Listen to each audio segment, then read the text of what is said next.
So this is something that Holy Spirit been having me do lately as I'm studying the Bible.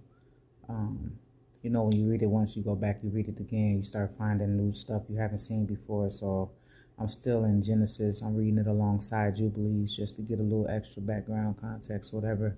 But anyway, look though. Outside of my studying, every once in a while I listen in the Holy Spirit to tell you to read something. So I'm back in Corinthians 2. I was reading I'm back in 2 Corinthians. I was reading 2 Corinthians 8, verse 14.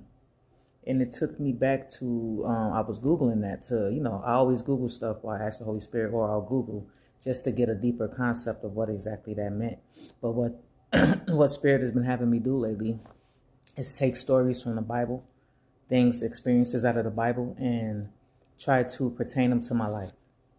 So 2 Corinthians 8:14 says, "But by an equality that now this time your abundance may supply their lack, and their abundance also may supply your lack, that there may be equality." 2 Corinthians 8:15, "As it is written, he who gathered much had nothing left over, and he who gathered little had no lack." That's from Exodus 16. I want to say it's in Exodus. So I Googled it just to get a practical understanding of what it meant. And then Holy Spirit was like, how is that in your life?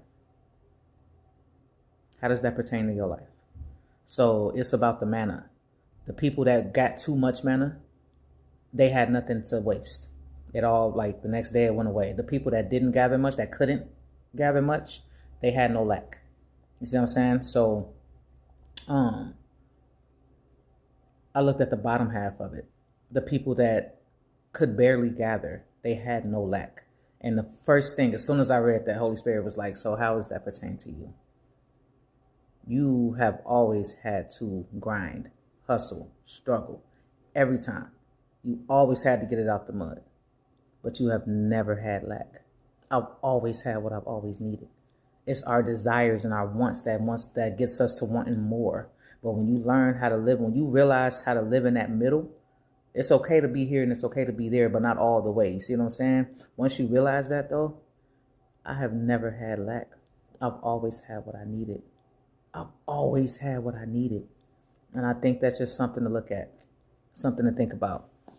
So I don't know, read the Bible, but also think about, okay, history repeats itself. How is this repeating itself in my life? How does this pertain to me? All right?